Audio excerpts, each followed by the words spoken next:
This is The Joe Gaither Show on BamaCentral.com.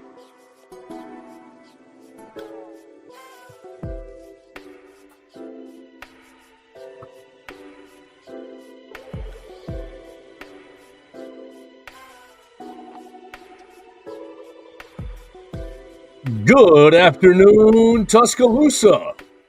Good afternoon, Tuscaloosa, Internet World, West Alabama. How we doing today on a Tuesday? It's the Joe Gaither Show on BamaCentral, BamaCentral.com. We're hanging out with you just after Alabama football's practice and the media availability part of the day. So I hope everybody is having a great day, and we apologize for being a little later in the day. We will be a little later in the day tomorrow, as well as it is the 5th of 6 practice viewings tomorrow. So we just got done with practice viewing. Today was 5. We'll do 6 and then one more. I think there's 7 total on the sheet. On the sheet that we were given before fall camp. So we were busy this morning, and we'll be busy tomorrow. So we're here for an afternoon edition of the Joe Gaither Show on BamaCentral and BamaCentral.com. You're watching us on the BamaCentral YouTube channel, listening to us on Spotify, Apple Podcasts, and Amazon. We appreciate everybody checking us out on their favorite podcast platforms. I am here with my man Mason Woods. You can follow Mason at MAWoods_ on the Twitter machine. You can follow myself at Joe Gaither 6. And so we are here. We're proudly sponsored by Derek Daniel and State Farm Insurance. Call Derek for all of your insurance needs at 205-758-3391. Home, life, auto insurance. I know my man Theo is in the middle of moving from a apartment to apartment, and he's going to get great renter's insurance from Derek Daniel. So you're going to call 205-758-3391 for all of your insurance needs. And we appreciate Derek Daniel sponsoring the Joe Gaither Show on Bama Central. What are we going to do today, Mason Woods? We're going to talk about the coaches poll, even though yesterday I told everybody that the coaches poll doesn't matter. We'll talk about where Alabama is ranked. It's the lowest ranking for the Crimson Tide since 2008, when the Crimson Tide entered the season unranked. So does it mean anything? No. Does it mean something? Maybe. We'll talk about where the coaches poll fell yesterday for the Crimson Tide. We will talk about Alabama's offensive and defensive lines just a little bit more today. We'll talk about the running backs. Ryan Grubb gave us a little bit of juice on the running backs today. So we got a lot to talk about from a weekend and a Tuesday day of practice. I know you were out there on Saturday, so I want to get your perspective on the minute and a half that you got to see on Saturday. We want to get that perspective, and then we're going to close with the Alpha. Alexander Lincoln, New Era Wrestling's open weight champion, joins us here towards the back end of the program because he's going to tell you about a great event coming to Tuscaloosa. They're coming. New Era Wrestling is back in Tuscaloosa coming up soon. So we will talk about that, when and where and how with the Alpha Alexander Lincoln here on the back end of the program. With all that, as I said, follow Mason Woods at MAWoods_ on the Twitter machine. Good afternoon, Mason. How we doing, sir? I'm doing good today. Doing good. I have enjoyed the last couple of days of just like a bombardment of content from the Alabama football team because of this media day. This was a very cool week for Alabama football, allowing the media to get behind the curtain a little bit and talk to some of the guys. And I've enjoyed seeing some of the stuff that has been put out on Alabama Crimson Tide on SI from our friend Katie Wyndham, Will Miller, Hunter Decipher, everybody there doing a really good job. And then I had a great time this weekend getting out to practice. It was a little hot out there, but it could have been worse, definitely. And I got to see a little taste of what they're working on. Obviously they don't let us see a ton. Don't really let you see the nitty gritty, but you get to see some guys running through some drills. You get to see some a little bit of the team chemistry there, and I enjoyed that. They don't want to be giving away the juice, Mason. They know if they let you stay out there, you're going to see it all. I will sell those secrets to the rest of the SEC. Absolutely. The highest bidder, welcome. Hugh Freeze coming into your DMs right now. Well, we know he doesn't have any money. Well, right. So let's get into it. Let's start with Saturday. Let's back it all the way up because we talked to Theo yesterday about his time on Sunday. We were out of town, so you were there Saturday. What was maybe a couple of things that you took away? Obviously, they're a little longer than a minute and a half, but as you said, not the team periods. They were back in pads on Saturday, were they not? Not in full pads. They were still in the shells. I guess Monday ended up being the first, or was it Sunday? They had a practice. Yeah, so Sunday ended up being the first day of full pads, I believe. But so still in the shells. Obviously most guys wearing the leg pads under their shorts, so they're basically in full pads anyway. They're all essentially treating it like they're in full pads with the way they're hitting each other out there. But yeah, I spent a lot of time standing over by the defensive line and the linebackers, the edge rushers who were over there. The first thing that really jumped out to me, I saw Tim Keenan talking up, I think it was Jeremiah Beeman, giving him a little bit of coaching there on the sideline. And then also like Christian Robinson is so, it seemingly, at least, again, I was there for 15 minutes one day, but it seems like this coaching staff, him specifically, is very invested in ensuring that Justin Hill develops as a player and finds his way onto the field. In just the 10 to 15 minutes I was out there, there were, 3 or 4 different moments where he specifically kind of stopped the drill to say, like, hold on, Justin, here's what we're doing. And he ran through it himself to show him exactly what we want to do. He's fitting up to the guy. He's showing, here's what we want to do with our footwork. And he's obviously, Justin Hill's sitting there kind of seemingly absorbing all of it. And then he'd make him run through again. And then if he didn't right, make him go through it again. So it really seems like they are, I don't want to say like putting all their eggs in one basket or anything, because I don't think that that's what they're doing at all. But I do think they are very invested in just making sure that he gets to, the reaches the level they think he can. I think he's going to be a pro player, and apparently put on a lot of weight this spring and summer. Just from the highlights that I remembered watching, throughout his time, his commitment and everything, like, and then to now seeing him on the field, he definitely looked a lot bigger, just like bigger arms, bigger, taller, stronger, faster. He looked like a different player.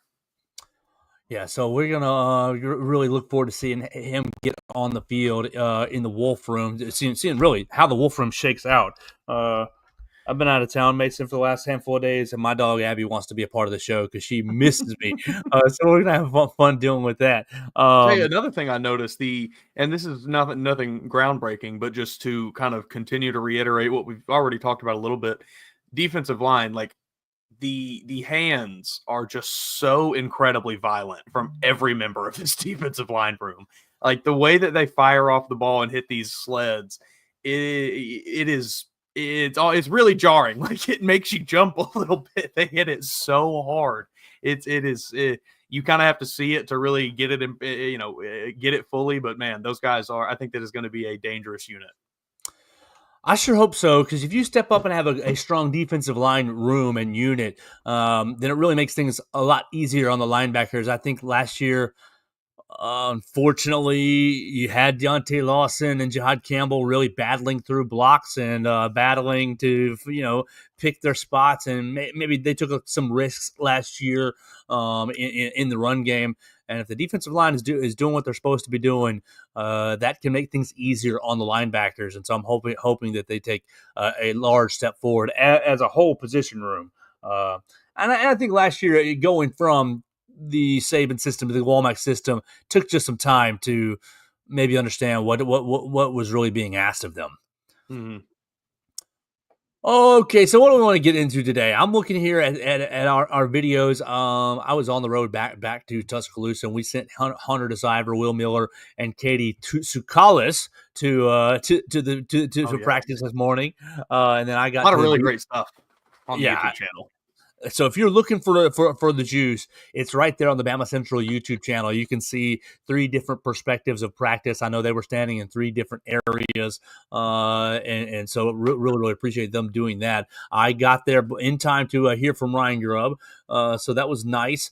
But look, it's still so early, and the part that we're seeing is still so curated that look, everything looks good. Everything looks great. It's a national championship team, 15-0. Nobody's going to beat them. XYZ, ABC. They can't be stopped. And there is a little bit of that I do believe, but the negatives are being not hidden per se, but it's hard to see the negatives while they're not in full pads. They were in full pads Sunday, and then today not in full pads again. So they're still in this early acclimation period. They've got 15 more practices to go in fall camp, and then they'll have a real game week practice for Florida State. So still lots of just, hey, we're making sure that we know how to move on a football field. Sure. And I think there is high-level coaching happening in the technique portion, but that's really all we're able to see is the technique portion of the practices. What you getting into, girl? Okay, good. Is the technique portion of the practices. I thought that Ryan Grubb's comments today were pretty interesting in terms of how it related to the running backs, because he was asked, "Hey, coach, what do you see about the running backs?" And he gave your generic complimentary. This guy, well, first it was Jam Miller. It was Jam Miller. I saw Will Miller's tweet was what was he asked one question to describe the running back room or something like that, and Grubb just said Jam Miller. Yeah, it was Jam Miller, and then big old gap, and basically the rest of them. And he complimented the rest of them on what they were doing well. But then I asked him, "Well, coach, how many running backs do you think you'll be playing this year? How many running backs can this basically offense support?" And he essentially went through and he essentially went through and was like, "Well, we're lucky to have a lot of good running backs, XYZ." But he said, "Well, it's probably going to be 3." And so, Mason, we've been talking about running backs a lot, about Jam and about Richard Young and about Dreelan Washington and Daniel Hill. And it's very clearly that Jam's going to be the 1A running back. And so you think about who's going to be the 1B and 1C, who's going to be filling that role of 3 running backs. And he was, some games it might be different on different skill sets. But whoever it is, you're going to have your Jam and others. And so you're going to have these other 3 guys, Richard Young, Daniel Hill, and Dreelan Washington, all sort of vying to be that second and third. I think it keeps pressure on them. I think Dreelan Washington's skill set is so different from Daniel Hill and Richard Young that he's going to be in that group of 3. Yeah, I mean, I think I agree. I mean, we've said it since he came here. There was a reason they brought him in. They felt like they needed something in this running back room that they did not have prior to him being here. So they went out and got somebody that, addressed whatever they felt they needed. It's obvious, like you said, Jam Miller is the guy. It is Jam Miller and everybody else in this running back room until maybe one of these guys proves himself as a, better talent or whatever. But I just don't know if you're Dre Washington, how you are keeping Daniel Hill and Richard Young off the field. I just don't know how you are. And, maybe it is, like you said, it's just his skill set is a little different than those 2 guys. He can maybe provide you some more options out of the backfield than those 2 can. And definitely, way different skill set than Daniel Hill being 30 pounds lighter and 2-3 inches shorter. But I don't know. I think it's just going to be really hard to keep those guys off the field. I think the opportunities for Daniel Hill will come just because of the physical prowess and how impressive he is physically. He's not Derrick Henry, but it's kind of like Derrick Henry light. You kind of have your own little mini version of him here in 6'1", 245. So I know that he'll get his opportunities probably in more short yardage goal line situations, but regardless, he'll get on the field. And Richard Young, I would think maybe him and Dre Washington are going to be more competing for splitting time, and then you kind of have Daniel Hill as your more specialty option there. But I really don't know. I think it's going to be hard for Dre Washington to keep those 2 guys off the field if he is, maybe that second option that they want. Yeah, I think that Jam's your first guy, and Dre. I think they see Dreelan Washington more as a home run hitter, more as a big play, speed guy, get him in the backfield in the passing game. And so it's really going to be Richard Young and Daniel Hill battling each other for who's going to be the battering ram, who's going to be the hammer. I'm going to give that nod to Daniel Hill. Well, yes, but you got a lot more experience with Richard Young. Sure. You remember he broke off a pretty nice run last year, 60, 70-yarder. Was that against Missouri? I think it was late in the game. So I think you got two running backs who are very, very similar. And I've got just a little thought. Do you just play one until the tread goes off, and then you sub the other one goes in, and you sub the other one right in? Yeah, I mean, maybe. I don't know. I do think they are pretty different. Daniel Hill, I mean, just looking size-wise, Richard Young is 5'11", 212. Daniel Hill is 6'1", 245. So, like, I think they are pretty different backs, and I think that you can use them in different situations, kind of catered to each other's skill set. I certainly think you could just use them like that. I think they're both good enough to be that kind of running back where it's just, hey, we're going to run you until you're tired, and then we'll get the other guy in here. I think both of them can shoulder that load. I just don't know if it's necessarily the most efficient use of both of them. Well, I think it's going to be fun to see how the running back room gets divvied up this year because I think you got a lot of good running backs. He complimented Dreeland Washington's pass protection. He's getting better at pass protection, and so I think that he's going to be really, really interesting to see how he's utilized because I think his skill set is more different than the other thing than Jam Richard and Daniel Hill. I think he's shiftier and maybe has a little more long range speed, and so I think that he's definitely going to be in the mix of one of the three. Jam is definitely the one, and so it's going to be between Richard and Daniel Hill for that third spot. I do wonder, and again, it's nothing against Jam Miller. It's just I think Richard Young is very good. I do wonder if, as we get into week 5, 6, 7, into maybe the back half of the season, if you start to see Richard Young encroach on those first team reps a little bit and maybe steal some shine from Jam Miller, just because I already said it. I just don't know that that's a guy you can keep off the field. He is electric. We saw glimpses of it last season. So that was a little comment on the running backs, and he was, complimentary to the offensive line. Said that he's really impressed with the physicality.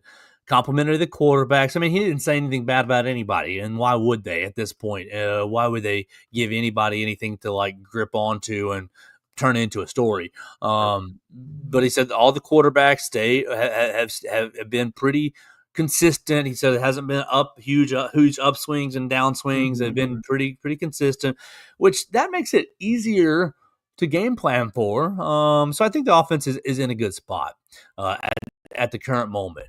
We're going to have another practice tomorrow, and then we will, we got practice tomorrow, and then we won't be back out there until the 19th. We'll be there tomorrow at 9:20, and then the 19th at 9:20. So the show is going to get back on its track for early morning shows. Not early, but morning shows. Tomorrow will be in the afternoon, and then on Tuesday the 19th we'll do another afternoon show. But the rest of it should be pretty well off right there at that 8 a.m. slot. This week and a half is going to be when all the decisions are really made. This is when the real practices are happening. This is when we're really getting down to the nitty gritty. All right, quarterbacks, we're throwing the fire at you. You better figure it out because whoever comes out on top is going to be our starter. Oh yeah. I mean, what they gave us a date for when they wanted to have the starter named, right? Wasn't it the 19th? Am I making that up? You're not making that up. That was insinuated. We hope to have a starter by then, but we don't really. We're not holding ourselves to that. Okay. You're not making that up. So we'll keep watching it, and I agree with you. I think that one more thing with the quarterbacks is he said, "Oh, no picks today, no interceptions today, and nobody was throwing it into dangerous areas." He said never anybody really that close to throwing an interception. So look, if you got whoever you're playing at quarterback and they're not turning the football over, you're going to have a lot better chance to move the football down the field and score some points. Most definitely. The one clip that I did see from, I believe it was in our YouTube video on BamaCentral on the YouTube channel. It was all three. I think it was calling all three quarterbacks back to back, kind of throwing the same route. And man, look, I don't want to say, it's one pass against air, but just the way the ball comes off of Austin Mack and Keelan Russell's hand is different. It just comes out. It's just got that extra little spice on it, extra little zip. And Ty Simpson, he made a perfectly fine throw just as well. It was on target. Probably would have been a touchdown, but it just didn't have that extra zip on it. Didn't have that, had a little too much air under it. You're just a hater. Looking for the clips. I don't know. I see another one here of him throwing to Ryan Williams. It is way underthrown here. Ryan's got to completely come to a stop and turn around to make the play on it. Well, that's on purpose. Well, it's not. we're That underthrowing one the is absolutely cherry picked. yeah, we're I'll give you that one. underthrowing the defense too. Sure. I mean, I'll give you this. I did see in the in the same video from us from on the BamaCentral YouTube channel, there was a a couple clips. One of Austin Mack overthrowing a tight end up the seam looked like we're just kind of a classic case of a too tall quarterback throwing to a guy and just throwing it over his head. And then another one where he threw a ball into the corner of the end zone that pretty certain that would have been batted away. So I can be a little objective. We still have 15 more practices to determine who the starting quarterback is going to be. Before we get to our guests, we need to address yesterday's college football coaches poll that none of the coaches filled out themselves. Mm-hmm. I basically told Theo yesterday not to pay attention to this. We were looking at Brett McMurphy's submission for his AP poll. And I said, well, the coaches poll is probably going to come out in the next couple of days too. And boom, later in the day, the coaches poll came out. The Alabama Crimson Tide, the lowest preseason ranking since 2008 when Alabama was unranked. Alabama coming in at number 8. Texas 1, Ohio State 2, Penn State 3, Georgia 4, Notre Dame 5, Clemson 6, Oregon 7, Alabama 8, LSU 9, and Miami is 10. Any instant reaction, Mason? I think that's more than fair for this team, given what we saw last season and how, us and I think most of the national media is expecting a bit of a bounce back year for this Alabama team. I think I've kind of the general consensus I seem to see from the ESPNs and CBSs and the big kind of names out there is that, this team is improved talent wise. So I think that's perfectly fair. Now, I hope that they turn it into a massive bulletin board chip on your shoulder, look at that every day until you're number one. But I think it's fair. I did just some research as I was writing this yesterday to put the poll out, Sure. and we've got a new little word count on BamaCentral.com, so I had to go a little deeper. And I was looking at the preseason rankings over the years. They go back all the way to 92 with the coaches poll, so that was cool. But the Saban years, after Saban goes 12-2 in that 2008 season where they were unranked in the coaches poll going into the year because 2007 they were 7-6. You go 09, 5, 10, 1, 11, 2, 2, 1, 2, 3, 1, 1, 1, 2, 3, 1, 1, 3. And then last year was 5. So it's just insane. Real easy for me to write lowest preseason ranking ever when all these other preseason rankings are 5, 3, 1, 2, 1, 1, 2, 1. Did you see Saban's his picks for the SEC contenders this year? He really went out on a limb with it. Alabama, Georgia, and Texas. Alabama, Georgia, Texas, Florida, and I think he even threw South Carolina in there. Well, he's got friends. He's got friends and former coaches all over the SEC. Groundbreaking stuff, Coach. Thanks for the insight. Hey, here's the 5 best teams in the league. I think they've got a shot to win. He doesn't want to upset any of his friends and former coaches. Sure. I mean, he was spot on. He said Alabama, Georgia last year, didn't he? He was not spot on, but pretty close. Did you say Alabama, Georgia, or maybe Georgia? He did say Georgia, Texas. Maybe he did say Georgia, Texas. I can't really remember. Just one other note here on the coaches poll: Florida State coming in at 48 with 8 votes. Yeah, it's again more than fair. Nobody knows what this team is. It is a completely new team from what they were last year. That team could still be terrible. We don't know. You ended up with what did I write down? 6 SEC schools in the preseason college football coaches poll. Like I said earlier, Texas, Georgia, Alabama, 1, 2, and 3, just sporadically. And then you went LSU 9, South Carolina 13, Ole Miss 15, Florida 17, and Tennessee 18 rounds out all the SEC schools. Oklahoma was the first one up. Oklahoma that's how I thought over Tennessee. Were the first 2 up outside the top 25. So 26 and 27 were Oklahoma and Missouri. Auburn with 50 votes. That puts them at 28, 9, 31 or 32 based on my math. And let's see, anybody else in this other? Arkansas received 18 votes and Vanderbilt received 3 votes. Vanderbilt at 49. Disrespect. That's a top 30 team. Well, we'll see. We'll find out. Season's end. So we'll find out soon enough. 25 days. What we learned this week, Diego Pavia, what he played with a torn hamstring last season or something, he told us. I think I saw that story this week come across my Twitter feed. I think there was a little exaggeration on his end, but yes, You I think think? he hurt his leg in the Kentucky game, and he said he would at the SEC media days. He said it was never right the rest of the season. So I do think he was dealing with a little something or another. I am just so excited to watch this Vanderbilt team this year, and I never thought that's a sentence that would come out of my mouth. But man, all of the offseason just fodder surrounding. I mean, it's really mostly Diego Pavia.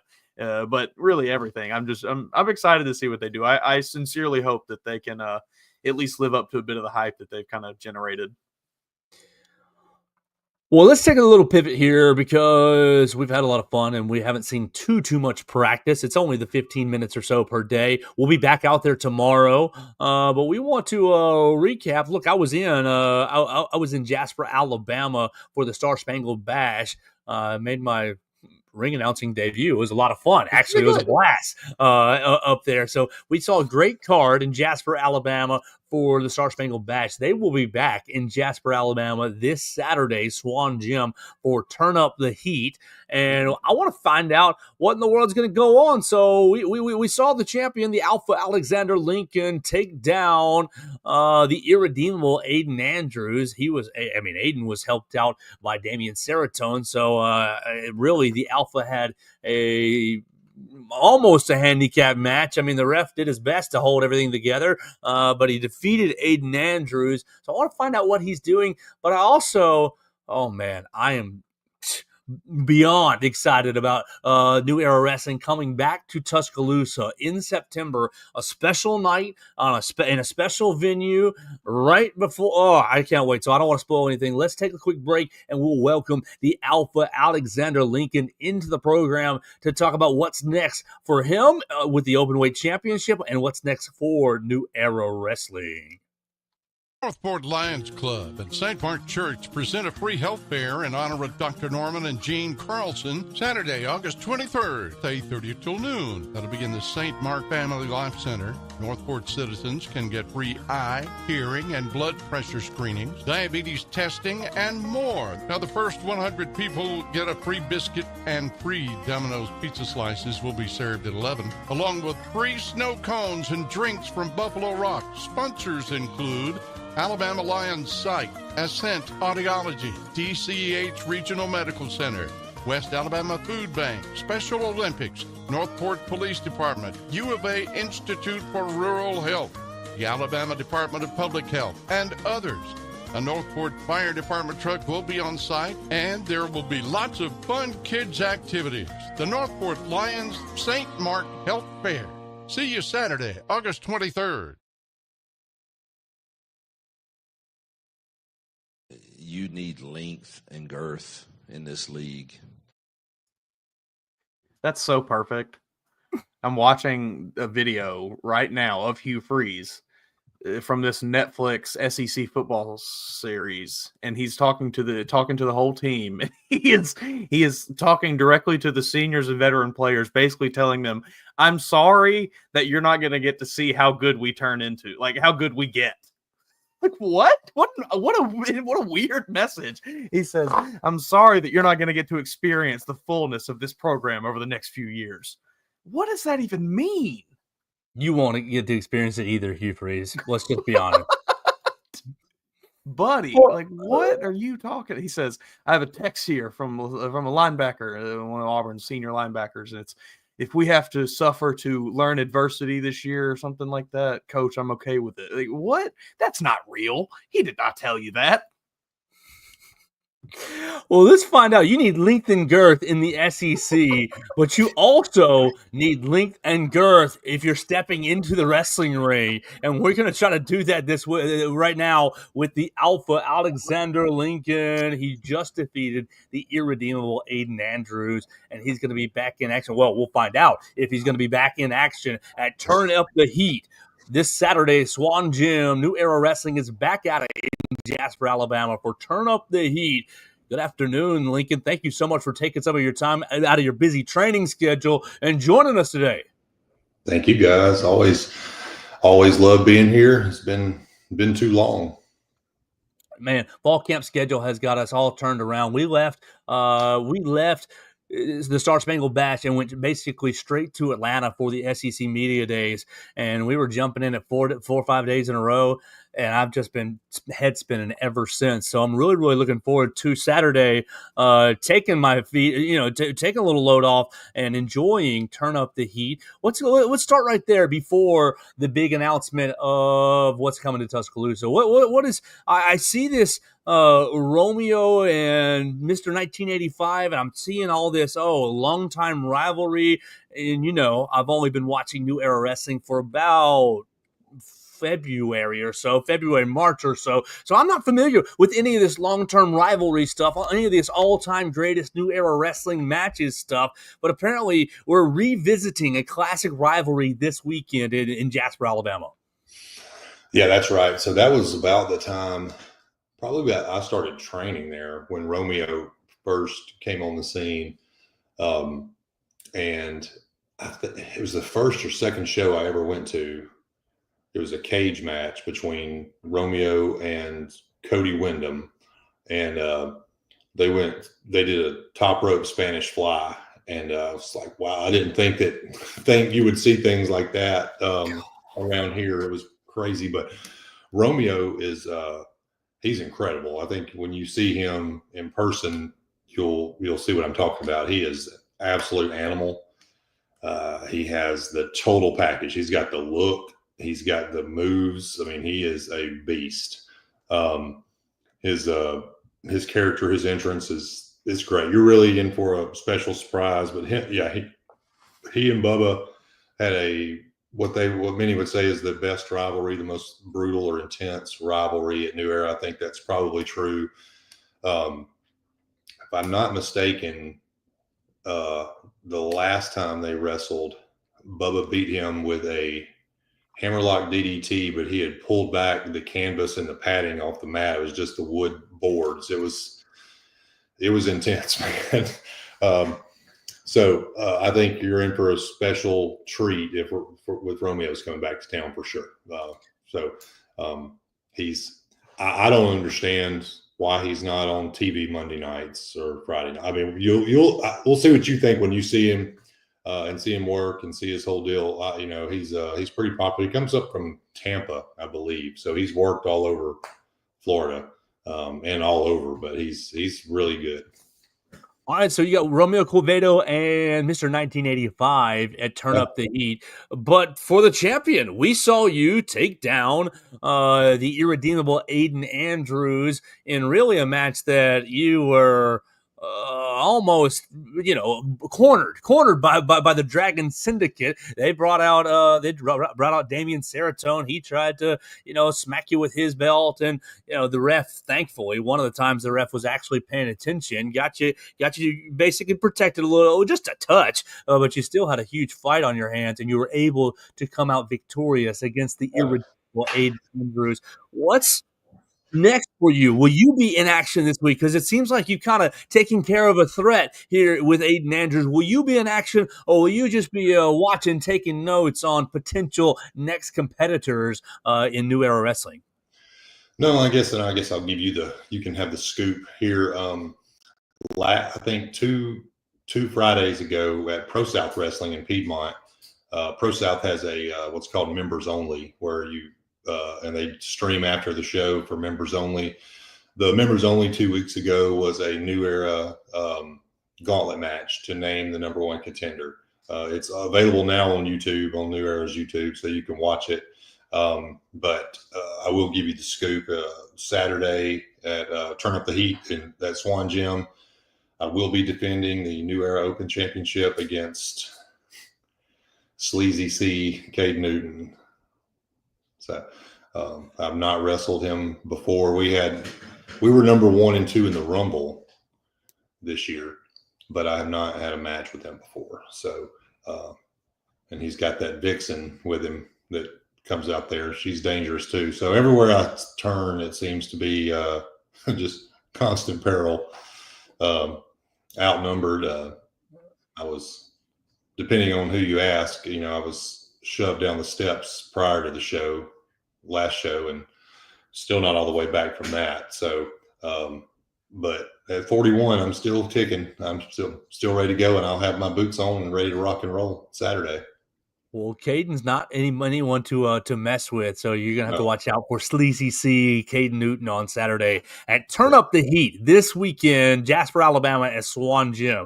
So we want to get everybody to get up to Swan Gym. It's right about an hour away. It's a really easy drive, and so look, there's nothing really going on this Saturday, anyways, around Tuscaloosa. There's nothing really to distract you on TV or locally, so it'll be great. It'll be a great time.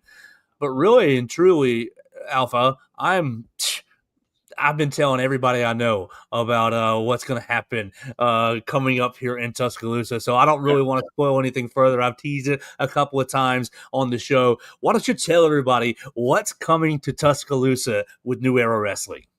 Yeah, sure. No, I'm happy to. Ever since we did Crimson Clash back in March, I get asked all the time, when are we coming back to Tuscaloosa? Can't seem to get people to make the trip over to Jasper. I've been looking for a venue to do a show, and I was approached by some friends of mine that recently purchased what I would call an iconic local venue, and they've remodeled it and renovated it. So what used to be the old Druid City Music Hall is now called Two Dimes, and it's an event venue on the Strip. Yeah, it's a really, really cool spot. I think I was in there yesterday looking, and they're opening, I think on the 27th, they have their first act there. They're going to have a lot of bands, a lot of national acts, a lot of country music stuff coming through there. So it's really a spectacular venue for pro wrestling. So New Era Wrestling will be back in Tuscaloosa for Crimson Clash Thursday, September the 11th at 8 o'clock. That night. So that's the Thursday night before the Wisconsin home game that Saturday. So we are pre-sailing now. So right now you can still get in there and pick your exact seat. I don't know how long that will last. And for you, Joe, we do have a special promo code, Joe G, as usual. And that will get your listeners 20% off whatever they purchase. And I think that is valid through the 17th. Right now. So let's please push that out. We have I think is going to be a great card. I think there's going to be some people on there that you haven't seen before. Some of the highlights. Well, I'll give you one highlight for people that you do know. We're going to have an Old Rose street fight featuring the Draw versus Modern Day Kings and Joe Wood. So you're familiar with those guys. A lot of the people that you are familiar with, like Brother Azrael, Christian Pierce, Aiden Andrews, Justin McKenzie, some of the ones you're not, Lucha Lacura is going to be there. Luchador, he's amazing. The Real Deal Teriyaki, look him up. He's excellent. We do have a women's match on this card. So Jazzy Yang, who's the daughter of Jimmy Yang, if you follow wrestling, she's excellent. But she's going to be competing against, if you watch TNA, you may be familiar with Gia Miller. She does a lot of backstage correspondent work and for TNA on television. She also wrestles, and so she's going to be performing against Jazzy Yang. She's actually a UA alumni and a former FIMU at the university. So she was excited when we reached out to come back here and be a part of the show. So, yeah, I mean, I'm super excited. I'm super nervous at the same time, but I'm ready to get this thing done, to get this. We were excited to launch the marketing yesterday. I think I sent you the flyer, and you can get the Eventbrite link, and you've got the promo code. So we're just trying to get the word on the street. I don't quite know what to expect, to be honest with you. Thursday night on the Strip could be wild. So it could be a lot of Wisconsin people coming in town. Oh, well, I think you will draw a really, really strong crowd, and I think that you're going to draw a lively crowd as well, looking for something to what's going on in there. Every time I've been to Druid City Music Hall, the old Jupiter, it's been a fun time. They are going to be having Jamie Johnson perform there towards the end of August. Kind of gets them going. It's opening up as Two Dimes. Is that right? Is the new name? That's right. nice. So Yeah. if you guys are Googling either Druid City Music Hall or Two Dimes will be the venue right next to the Waffle House, you right across the street from Houndstooth. Really easy to get to, really easy venue. And I can't wait to see what a wrestling ring looks like in that venue. I think it's going to be a blast, and I think the crowd's going to be really, really hot. So I'm hopeful that everybody buys tickets right now. I'll be putting links out. I think I've already shared a kind of a basic link on my social media machines. You can find that. The promo code Joe G will have it valid very soon. And we'll get it going. I cannot wait to get in there. Lincoln, how we feel about football season? I mean, by that time, Bama's going to be 2-0 going into it. I don't want to be that guy. I mean, I know this is y'all's career. This is what you do. I just, I don't know. I'm having a hard time. I mean, I think that this roster is absolutely loaded. I mean, I don't think there's any question about that. With the transfer, I think getting Horton from Miami was big, and obviously Ryan Williams and Jeremy Bernard coming back. I don't really know about tight end, where that's going to be, but obviously y'all were talking about the running backs. I think we're going to be fine there. I think if Daniel Hill climbs the ranks, then great. But I do think Jam is kind of a trusted hand, and Young can play. I think the offensive line is just really sound. I mean, Caden Proctor, I think my gut is that he's going to have figured it out. I mean, he kind of figured it out last year, but I think he's just even more impressive now. I expect that Wilkin Formby is going to have a really good year because I feel like fortune favors those that, he had a tough game against South Florida last year and dealt with all that. But I really feel like fortune favors those that ride through that and that don't disappear and don't quit, which he didn't. I think he stayed, he worked. I know his family, I know his dad. He's a first-class kid in off the football field, but I think he's gonna really be a main guy this year. Defense, I'm really excited about the defense. I just want, I'm having a hard time seeing a lot of the coverage that I see. They're like, oh, here's Ty Simpson throwing the ball, looks good, all this stuff. I'm like, we lost to Vanderbilt last year. So I don't really care about how we look running, 7-on-7 against air, So I'm just ready to be shoved. I'm ready to have it shoved in my face. The older I am, the happier I am to be wrong. So I want it rubbed in my face how wrong I am. But I think that Grubb's a big deal. I think that was probably the plan all along to have him, and that didn't work out the previous season. I also think history favors people like Ty Simpson that, if not just at Alabama, but I think if you kind of go back through the seasons of college football and find the guys that waited their turn, I think, history favors those players, just the experience they get, the mental maturity, the physical maturity that they go through. I think it benefits them a lot. So I think I think we have all the pieces to do, go as far as we want to. I kind of like being ranked number 8. I'm so glad they didn't rank us number 1 or number 2. Because it really doesn't matter, because you just have to win your games. If you win your games, you don't have to worry about your ranking, So going to Georgia is going to be tough. I think going to South Carolina this year is going to be something. I think, do we go to LSU this year? No, they come here this year. They got to come here and play at night. Great. Tennessee's here. This is that year where Tennessee's here, and we go to Auburn this year. Yes. That'll be tough. So Auburn, South Carolina, Georgia. That's tough.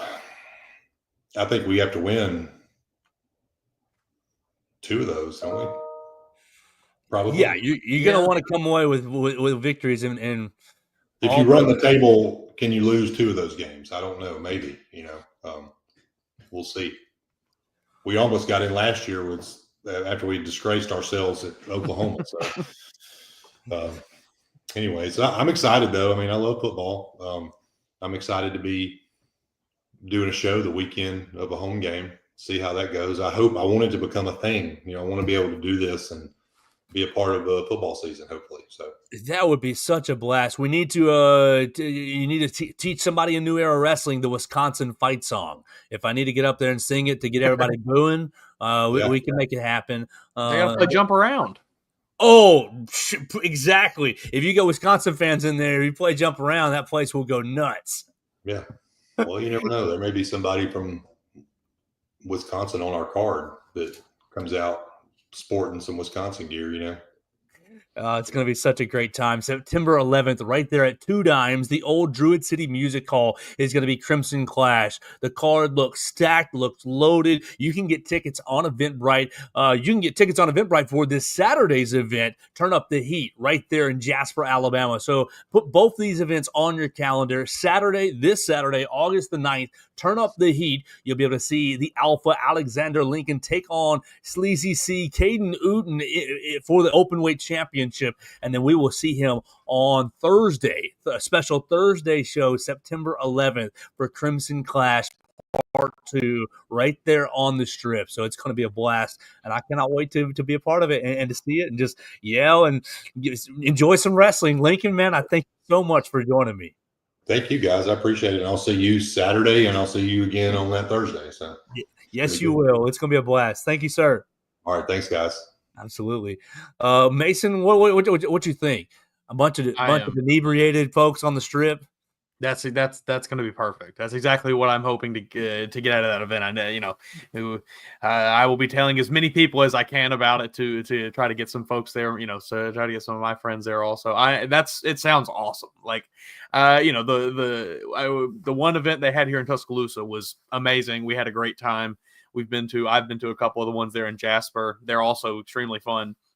But the Tuscaloosa crowd was especially special last year, and not even last year, but earlier this year, I guess.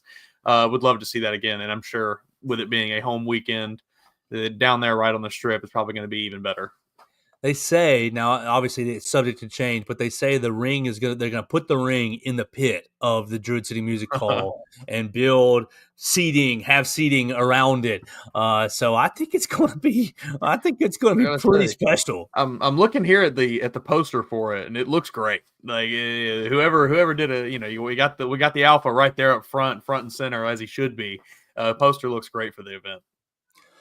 Well, we're going to get out of here for the day. I've got a few more things to write, and I think people are waiting on me, Mason, for a transcript, for transcribing some of Ryan Grubb. So I've gotten a few text messages. Hey, is this coming? Yes, it's coming right now. I'm about to transcribe the first part of Ryan Grubb, and have a great rest of the day. We're going to be back tomorrow on the Joe Gaither Show about the same time, 1:30 or so, after we get done with practice. And I believe tomorrow is Kane Womack. Yes, Kane Womack will be speaking at 11:45. So we will power through and see you tomorrow right here on the Joe Gaither Show. Follow Mason Woods at MAWoods_, myself at Joe Gaither 6, and we'll see you tomorrow right here on BamaCentral and BamaCentral.com.